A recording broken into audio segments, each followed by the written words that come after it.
Good afternoon, welcome back. It's my pleasure to welcome you back for the second half of the first day of the EPFL CIS Digital Twin Days.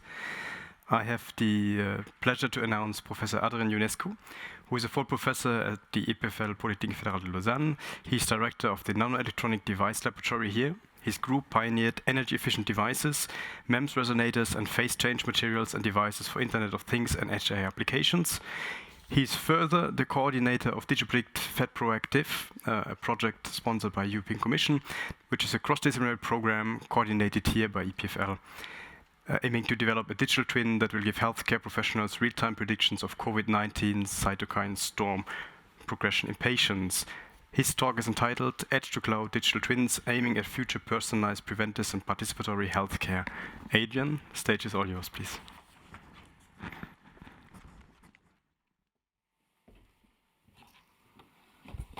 Thank you, Jan, for this nice introduction. Thanks for the audience to be present here to see my talk. Again, I would like to mention, even though Jan introduced that I'm an electronic engineer, I'm a technologist.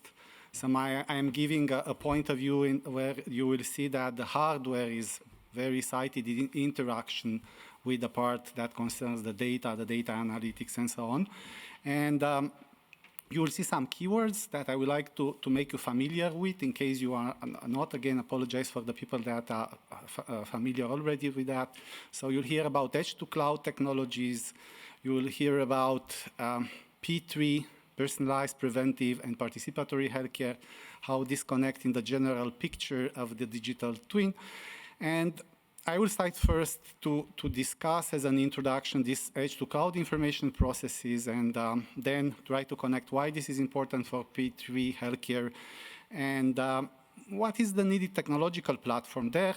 And I will illustrate during my talk the presentation with different sensory system in the wearable domain especially, and also discuss at the end in the last part the Digipredict project that Jan introduced, which is a project practically initiated in the Center for Intelligent Systems at EPFL by a multiple number of professors. Now, this is an important slide because it explains to you the era we are living in the era of edge-to-cloud information processing. And now when we do information processes, it's not like in the past that the majority of the information is processed in data center. But we have also a lot of information that is processed on edge, or even called extreme edge devices. And in between, you have the edge or the fog, and depending on the processing power capability. So, for instance, when you sense data at the edge, part of this can be processed, and we'd like to have most of it processed on the extreme edge device and use only when is needed the access to the cloud. Why is that? Because when you are doing practically the connection to the cloud, this is a very expensive link in terms of energy. All these systems that are at the edge that we want to be autonomous and have almost a real-time decision or near real-time decision will spend a lot of energy to send back and forth the information to the cloud. And moreover, there is a latency of the cloud that we cannot afford in many of the cases. You take an example, you'll be surprised that the autonomous car is considered now edge device. But in this car, we have to take decision for driving that cannot afford the 100 millisecond latency of the cloud, right? If you're on a highway running at 100 miles per hour, you cannot afford that simply. And then this also generates completely different system architecture in which, for instance, if I take the example of autonomous smart car, you have onboard, at least today projecting the equivalent of processing power of 4 high-performance computer, more than 200 smart sensory system, including the one that are looking at the outside world, practically combining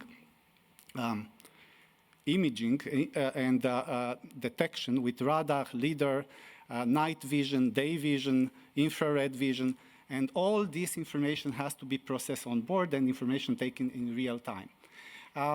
Now, it means that this object that we have now at the edge that traditionally thought there could be called IoT nodes, Internet of Things node, having more and more intelligence on them. So we are thinking about how to extract the needed information for reasoning and for decision from the information, again, for what is sensed on the edge.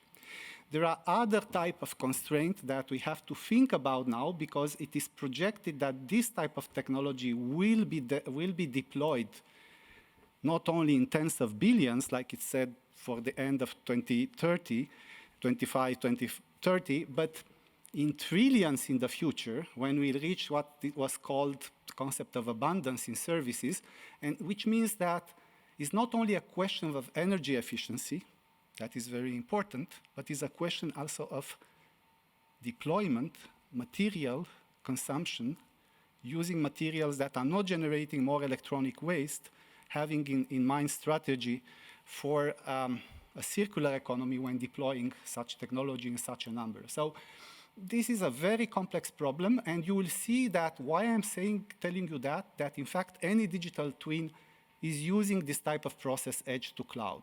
And here on the left corner, this is something that is more like technology supporting. So we have the silicon CMOS that is supporting now all the level, but in the future we want to have more and more near the edge neuromorphic type of computing, bio-inspired, and in the cloud we'll probably have a certain type of problem seating some quantum computers, right? So this is a bit of vision for the future.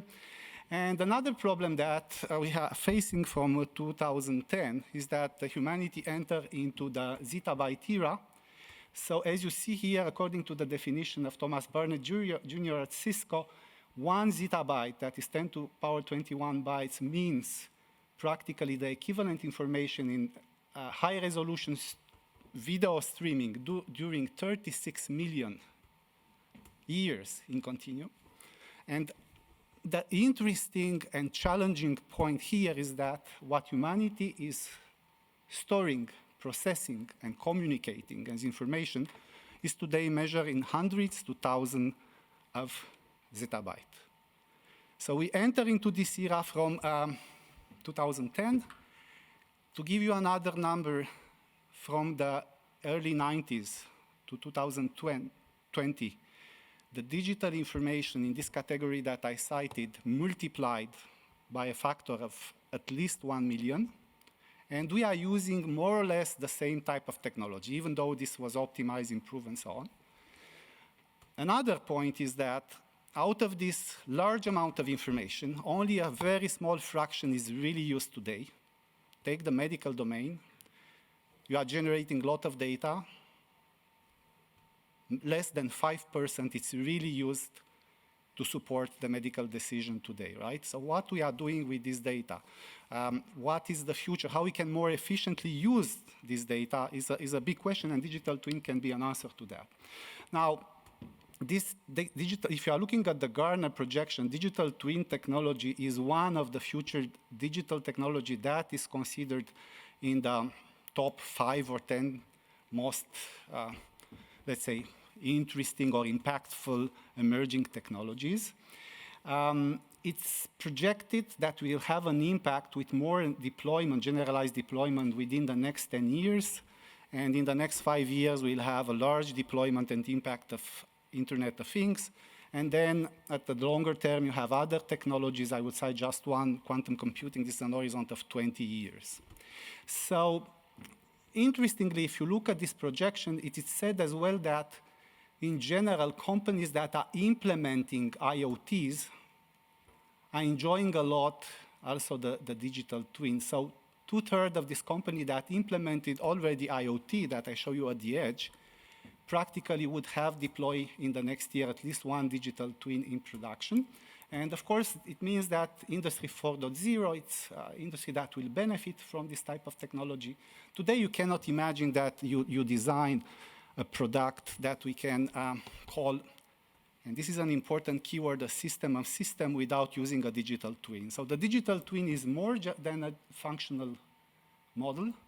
It's a dynamic functional model that is taking also into account the aging of the product, extreme cases that are related to aging, end of lifetime maintenance. So it let you, based on data of the real world, to predict what will happen in the future in a certain lifetime scenario with the respective object. And of course, we are talking about digital twin of city and so on. I'm giving you this example. When you'll hear about when a digital twin is really useful is when we are talking system of system.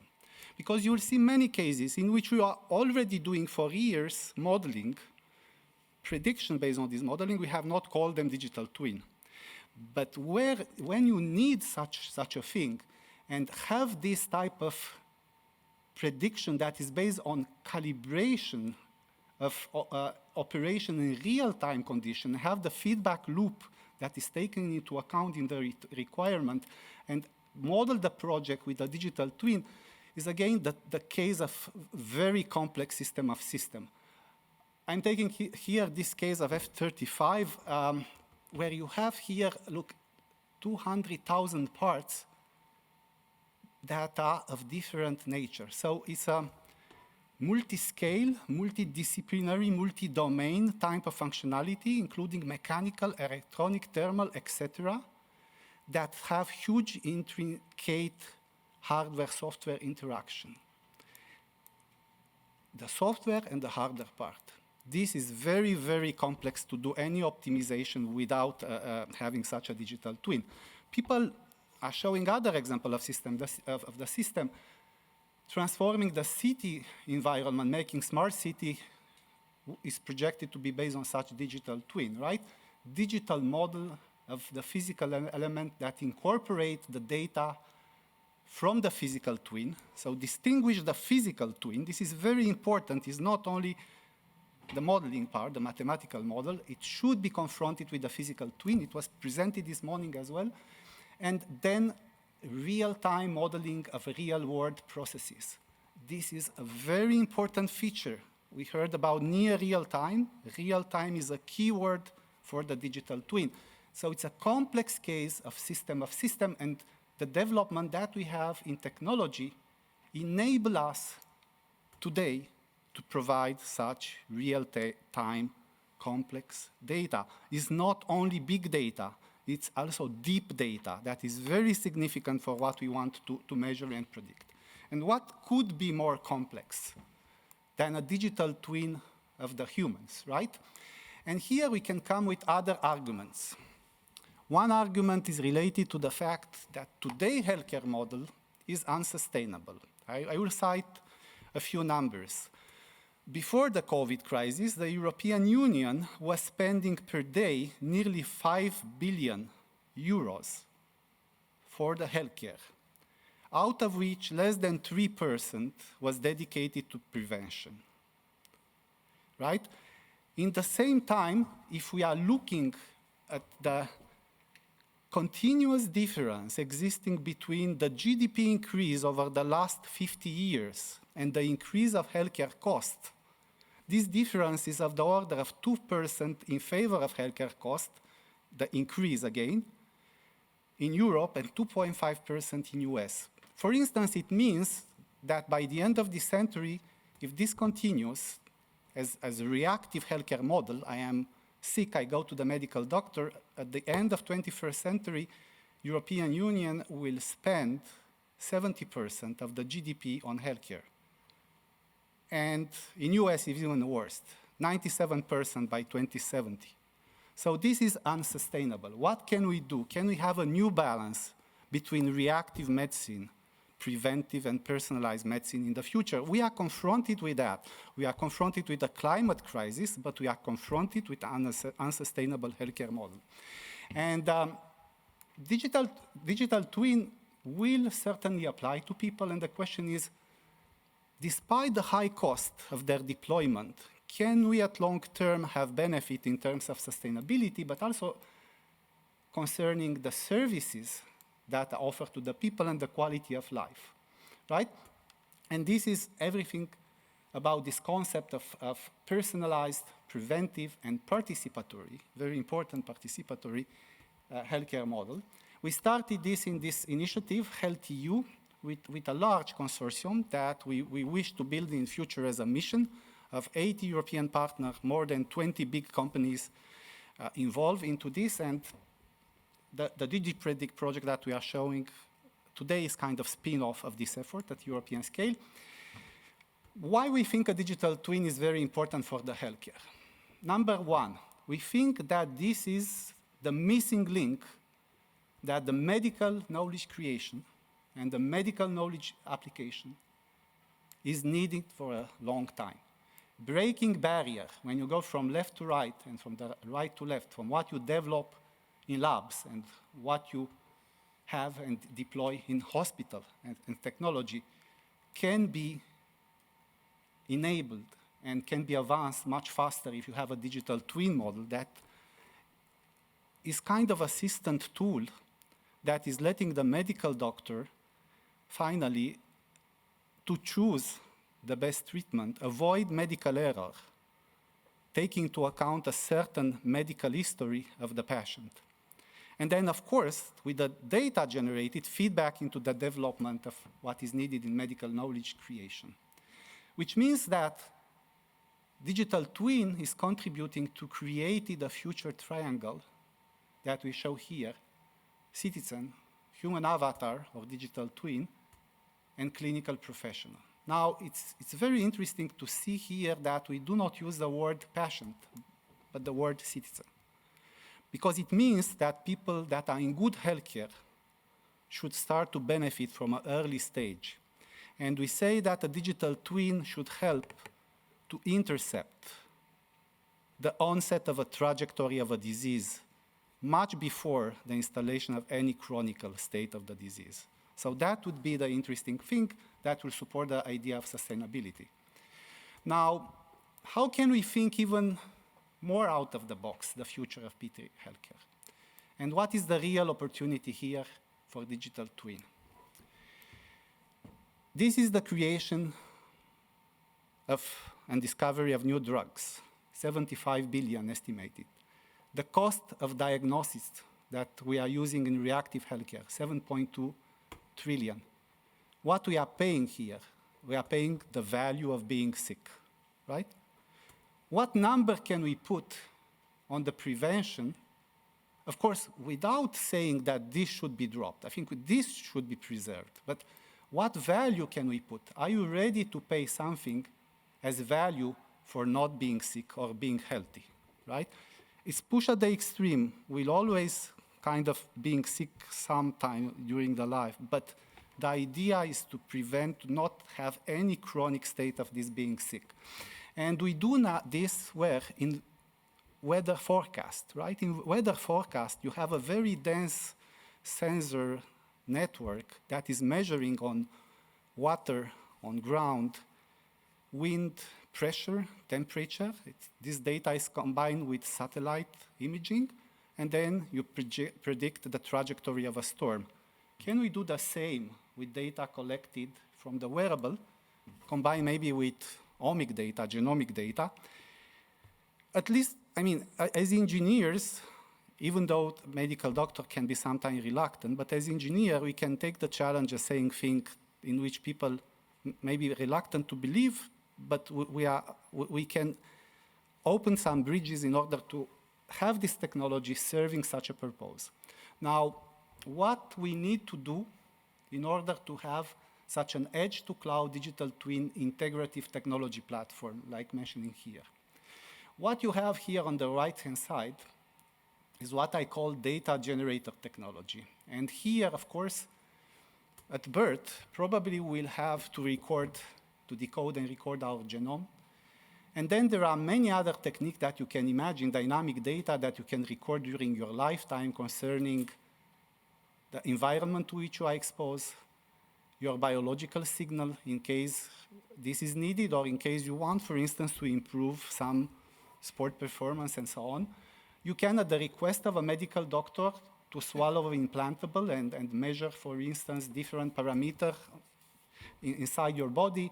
You can use advanced imaging.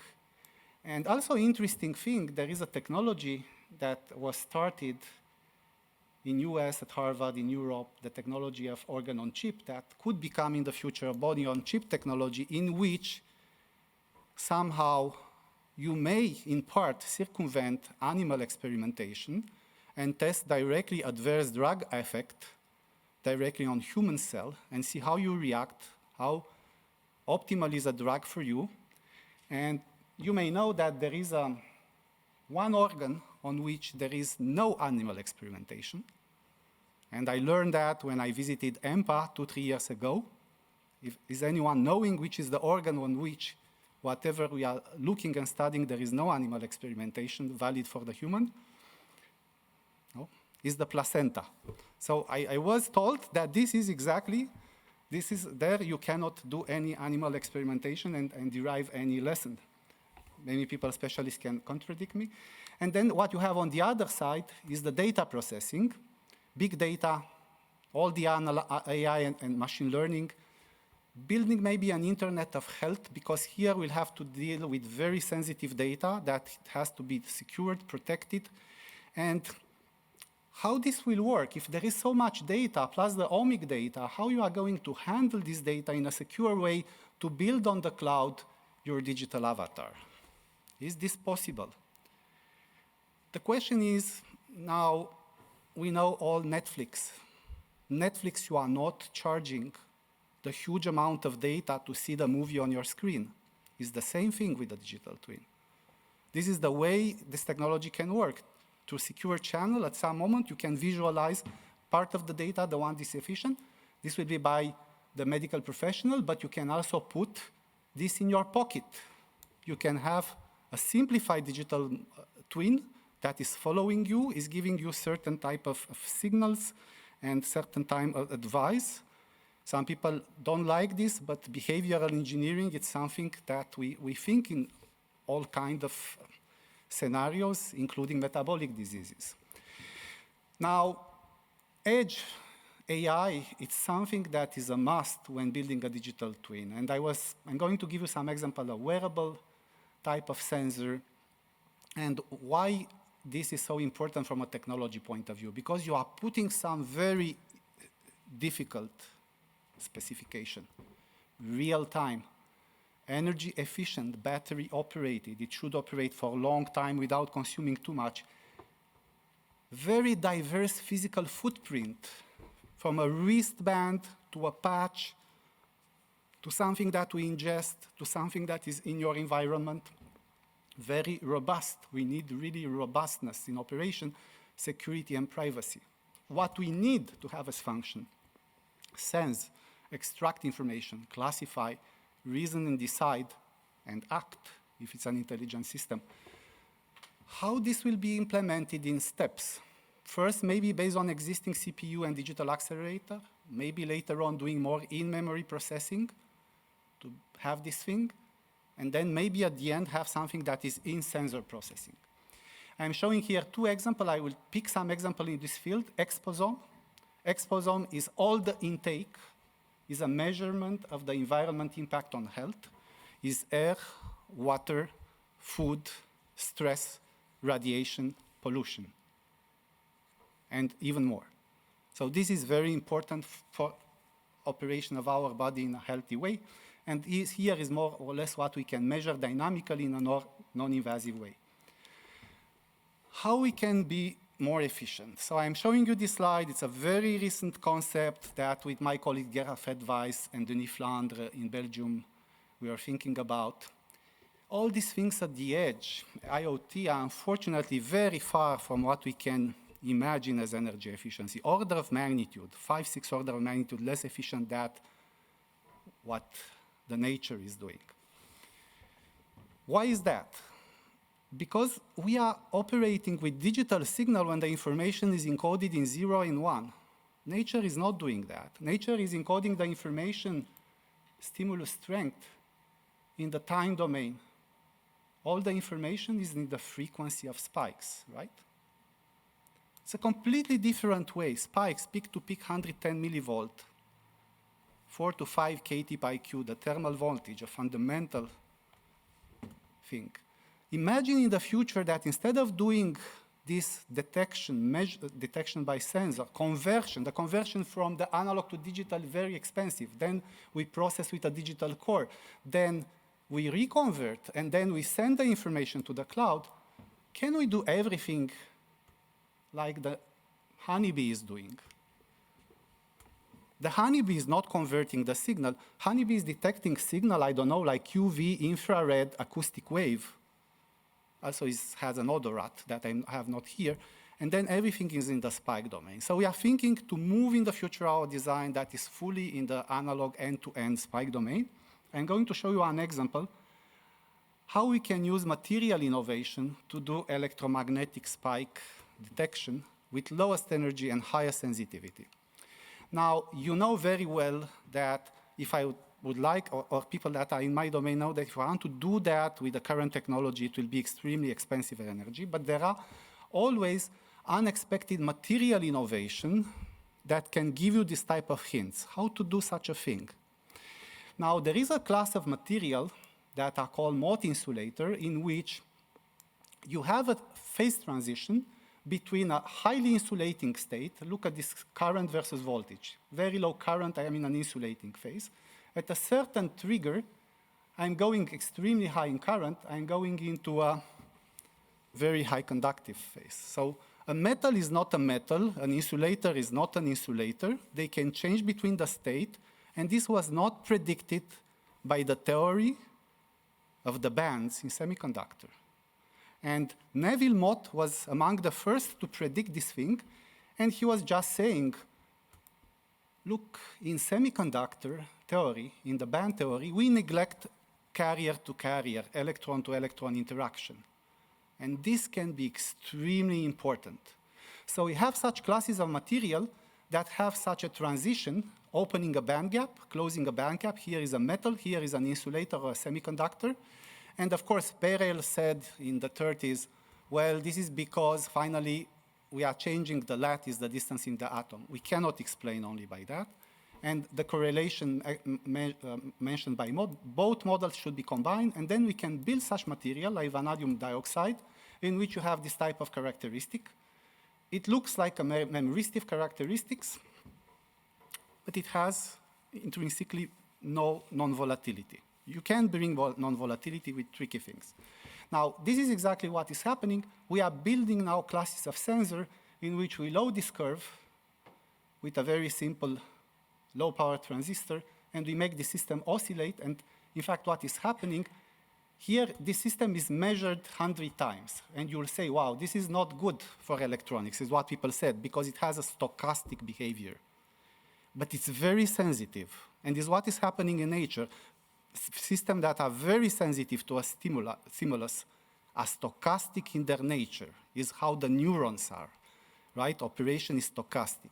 And what is happening there, you pay the price of stochasticity and you have to design stochastic electronic. And this is what is happening. I design such a system in which I place my sensor in front of an antenna that is concentrating a high frequency radiation that can go from gigahertz to terahertz. And then this radiation, depending on this power, so the system is designed so that there is a gain in a certain frequency by this concentrator, and then it switches at a different voltage with this stochasticity. So this is the distribution of the switching. And then we build a spiking system. We generate spike, like the biological system, in which the spike frequency, the number of spike in time domain, are proportional with the strength of the electromagnetic radiation. So this is one of the most sensitive systems you can imagine. If you are worried about electromagnetic radiation, you can wear such a system. Let me show another direction in which technology can help. We are developing a lot of electronic system and sensor, but when you want to deploy to sense biomarker, you have to interface this with the body. So I have here an example of a real-time multi-modal sweat analyzer that, in fact, is a chip that is built here in CMI. We are very proud about this chip because it has 4 sensors, very trivial sensor, from pH, sodium, potassium. Everyone can build this type of sensor within 1 year of development. But what is very interesting that on top of it, we build a two-layer SU8 microfluidic that has here as inlet this microfluidic zero energy pump that are using capillary forces. So in contact with your body, this chip, if you place it in a wristband, then they will collect the sweat by capillary forces, will drive it, will encapsulate it in this channel, and will wet the sensor. The sensor responds in less than 5 seconds, and then these are fluidic pumps that are pumping out in an absorber. And then you can imagine this technology to measure the pH and the ion concentration in your sweat. There is a company, Exensio, in EPFL campus industrial park that took that into industrialization. We can do similar thing by sensing stress hormone. You will be surprised, but stress hormone is present in your sweat, in your interstitial fluid. I'm going to talk a bit about the interstitial fluid, ISF.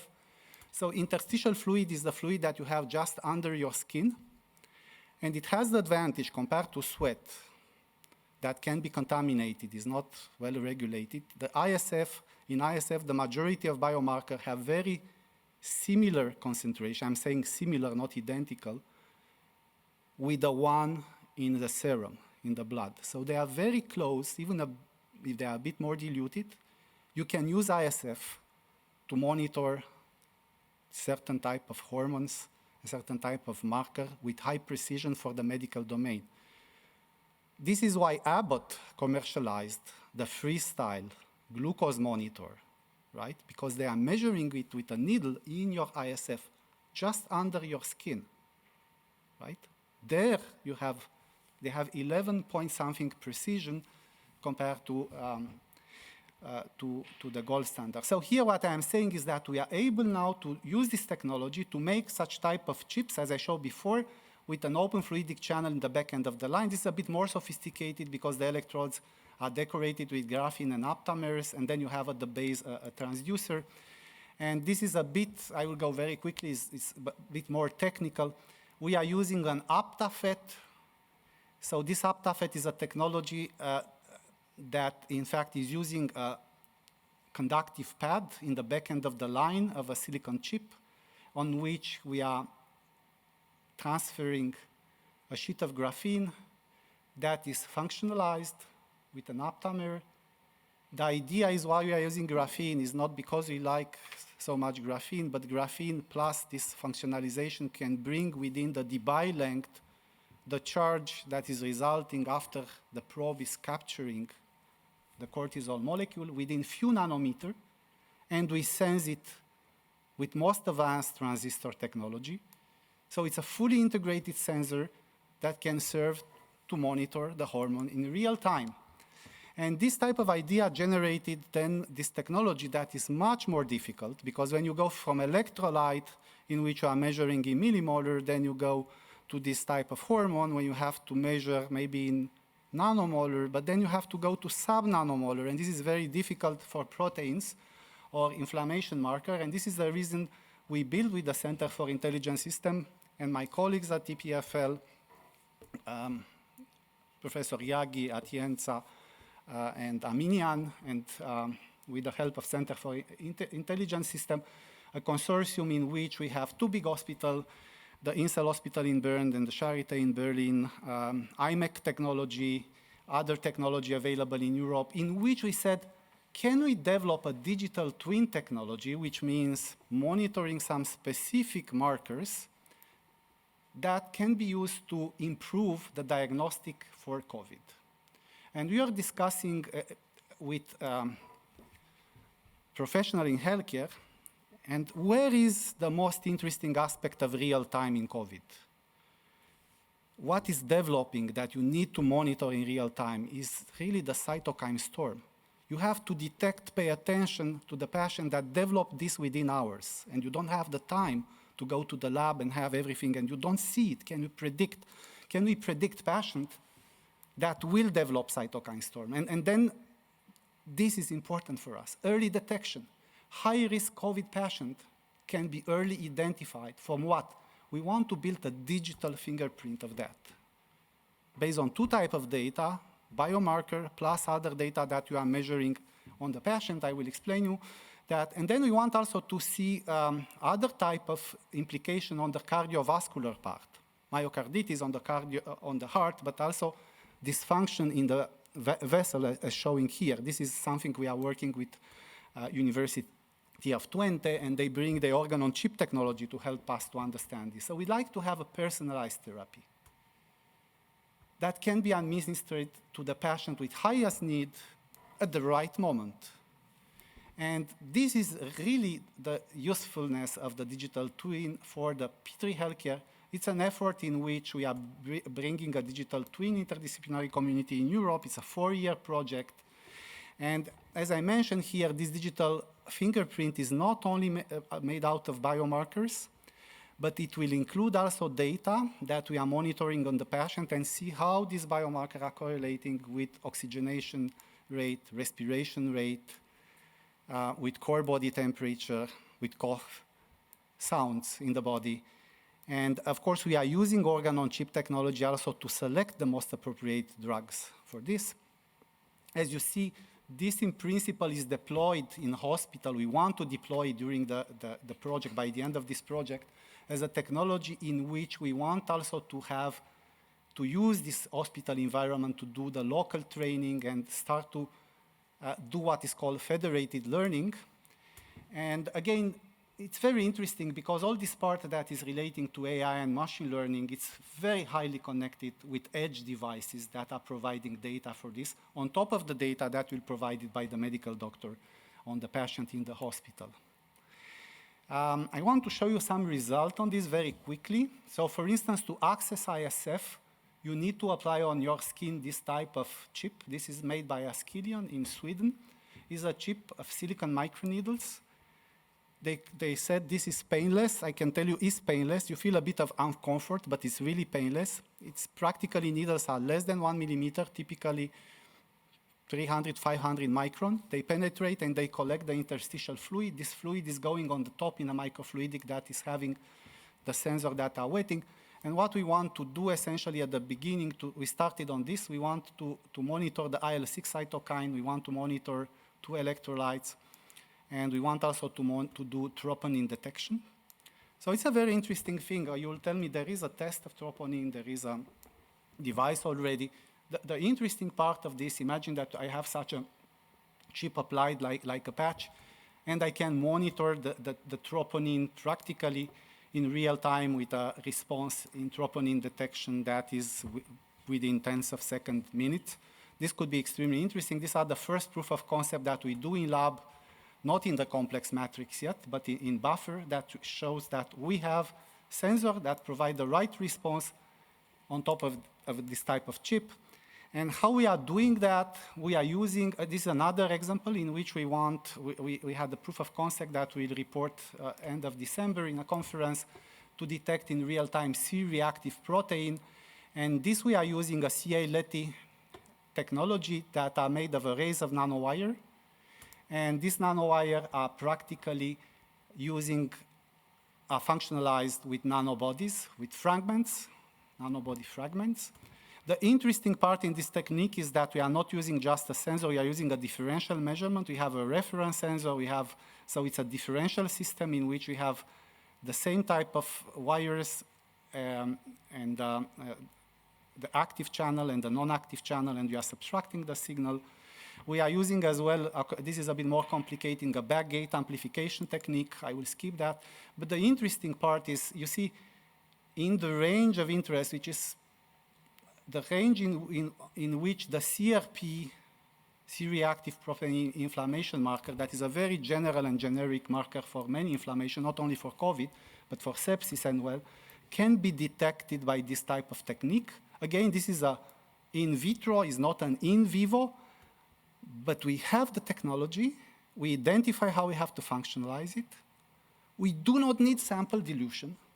People, when detect that, they use sample dilution. We do not do sample dilution. We are detecting exactly as it will be the complex matrix.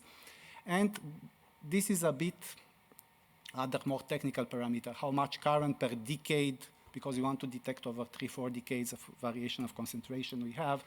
Is this super Nertian or not? Yes, it's a super Nertian because of this backgate amplification, and so on and so forth. I think I am ready. I saw the announcement a few minutes ago. So I would like to conclude here with these examples. First, to say that digital twins are indeed expected to enable a paradigm change in sustainable P3 healthcare. And it needs this innovation both in the hardware and in the software. Now, that's the main message, because we are designing, co-designing multidisciplinary platform. Biosensor, exposome sensory system are very useful edge AI data generator because we can enable this multi-modal real-time sensing. Digipredict project, that again, it's a European platform bringing the best technology from partners that are doing technology transfer like IMEC in Belgium and Netherlands, EPFL as an Institute of Technology, our colleagues at the University of Twente, small companies that are involved, also innovative companies like Askelion. They are all working together for this interception of the trajectory of cytokine storm and cardiovascular implication. We know that we probably not succeed in everything, but at least if we deliver in part some of what was the promise of the project, I think it will be a big thing. And we expect technology to be developed in the next 2 years and first validation within the 4th year of the project. And with that, I want to thank you very much, and I am happy to take any questions.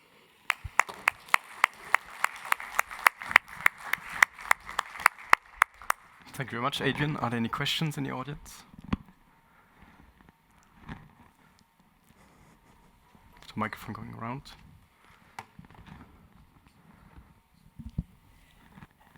Thank you, Adrian. You have presented very impressive results on sensors.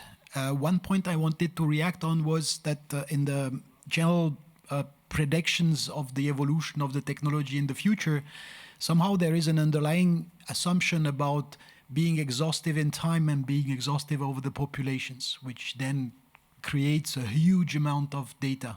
But couldn't we be smart statisticians and instead of operating exhaustively, create well-defined samples, which would very dramatically reduce the amount of data that should be processed?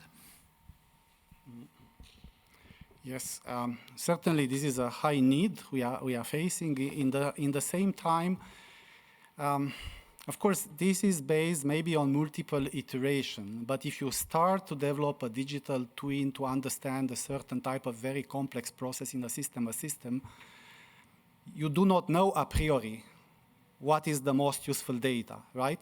In the long term, certainly we may come to this type of scenario in which practically we do not waste energy and data, so on and so forth. But when you are starting from, I would say, from the scratch, I can say that in something that is not yet very well understood, and in the healthcare things are not very well understood frequently, then, of course, you have to be smart enough to combine this big data with deep data. And yeah, I think they have no better answer than this. Certainly, this is a very good point. Are there other questions, please?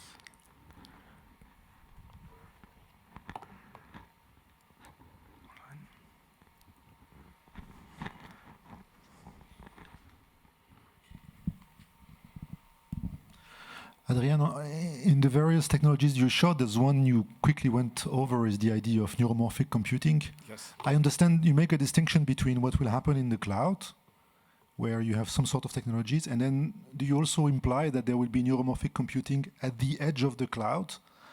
And how far are we from implementing this? Mm-hmm. I think that neuromorphic computing first is something that we'll certainly experiment and use ourselves before the quantum computing, certainly. And there are many applications that are based on neuromorphic processor that are somewhere in between. It depends what you call the cloud, right? Because we have this discussion. You can finally call the cloud a handheld device, finally, that has enough processing power, and I have a neuromorphic processor on it, right? So, in fact, the point is well taken. Finally, neuromorphic computing is a path for so first for energy efficiency, certainly for processes that are somehow closer with what we may understand by certain intelligence, like in classification, for instance. And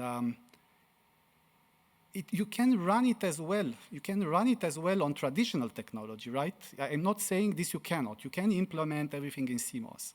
But what I am saying that we have now technology that are extremely appropriate to operate in a very simplified way, very energy efficient, very compact, and provide exactly the function that a neuron and a synapse can do without using many transistors for that.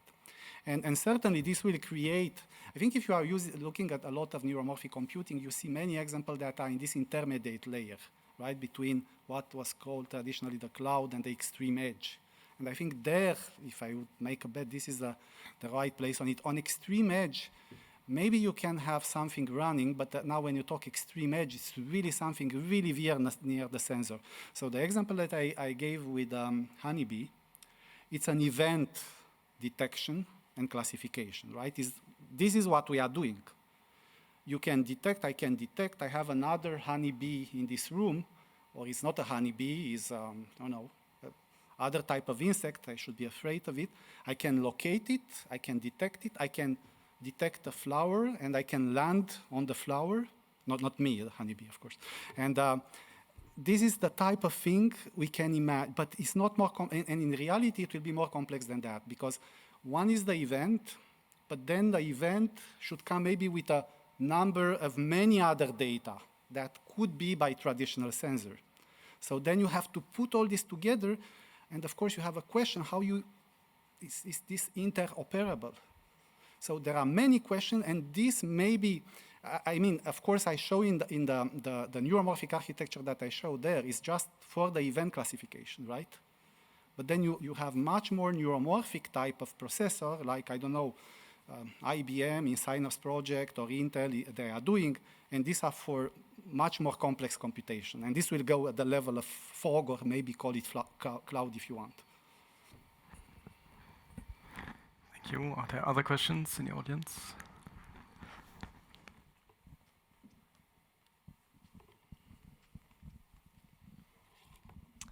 Thank you for the interesting presentation. As I understand, all relies on humans and all relies on data. Are you not scared this can be a problem with the acceptance from the people to give out all this data and to wear these sensors? Yes, very good question. So the question of acceptance, I can just try to give multiple type of answer. So certainly when you go on this path and propose such type of project, you will have this very valid question.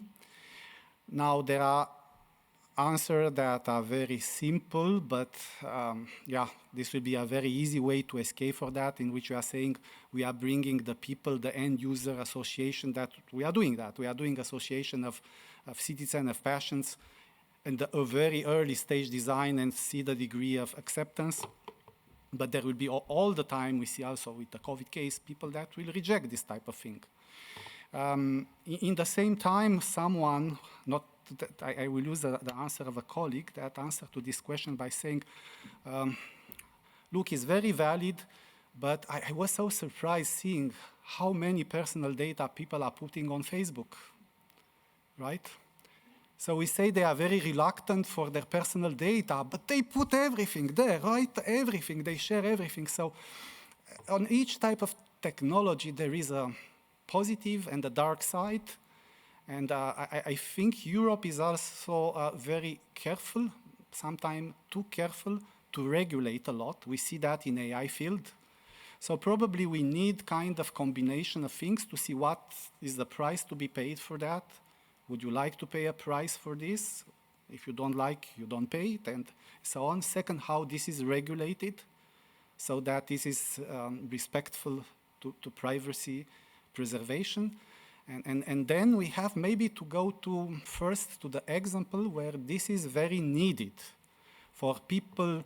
You know, it's very clear that a digital twin model that let you, and I have not used this slide for my colleagues from HealthEU, some of the first digital twin model have been developed they also not only per organ, but per disease, right?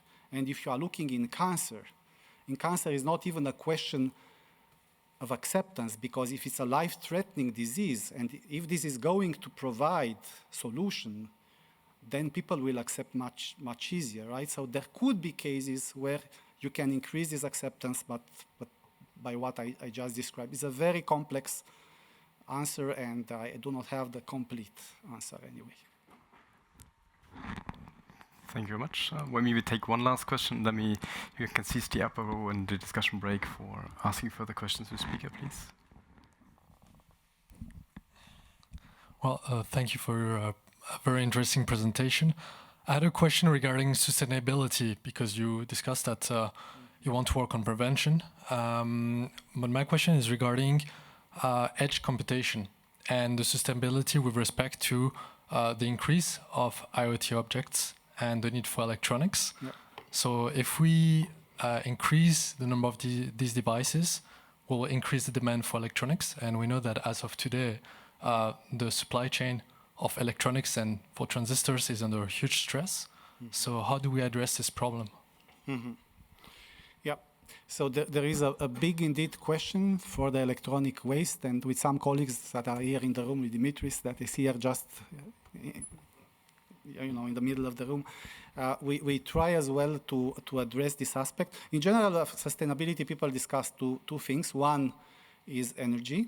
So when you start to plug in and to charge trillion of devices, right? Today, IoT, people are saying, is consuming 3% of the total energy consumption of the planet, right? Now, the question is, by consuming this energy, are you going to reduce massively or increase massively the efficiency of other industrial or city system? If I am going to have it back by other way, from the energy point of view, maybe it is fine, right? So, and the commission, I am talking this because there is a reflection group there, said, if you address that in this way, this may be fine. But indeed, the more important part is about the electronic waste.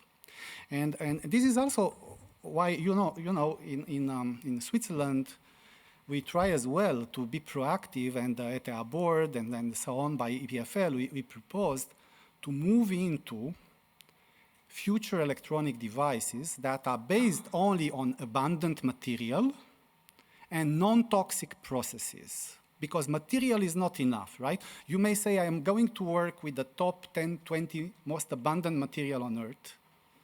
And if I am using silicon, silicon is a really very abundant material.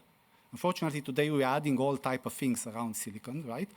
And then the processes are very toxic, right? The way you make it. So if you address this, and I think universities should give the example, and EPFL should give the example. And if the direction can hear us, they should give the example with CMI to build the first green facility in Switzerland, because this can work and we can show the benefit in a university before industry will adopt. Because industry will adopt, but we discussed this in a recent workshop, and industry said something like, okay, we are ready to do that, who will pay for that? If someone is paying at least in part for this change, we are ready to do it. Yep. Apart then the collection of the waste and so on. I was just talking about the fabrication phase, right? Thank you very much. So maybe we take a very last question in the back of the room.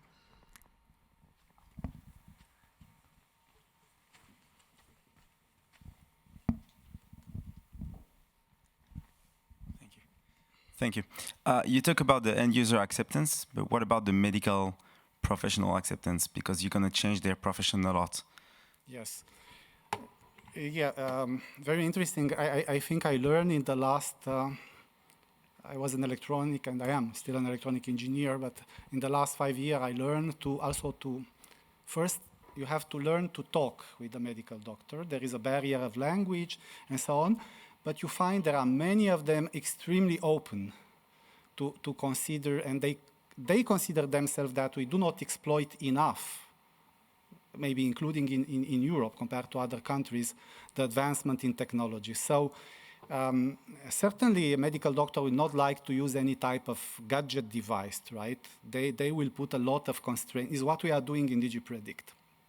In Digipredict, they are the one that define all the specs, all the feature and they do the final validation, right? They should be early, not after, in the design phase of such product. And you see, there are many of the markers that we are very happy to do, and they explain to us they are completely unuseful. Because you have also to look at marker, if you look at a cytokine storm, and we are changing our mind, in fact, with that should have enough dynamic during the process, because a marker can go up and then stay there with no dynamic into the process of monitoring. So this is very important to convince them. And once they are convinced, then I think this may have a much larger impact. So working together is very important. So this, I cannot support more this idea. Thank you. Maybe we take this as closing words for this talk. So let us thank the speaker again, please.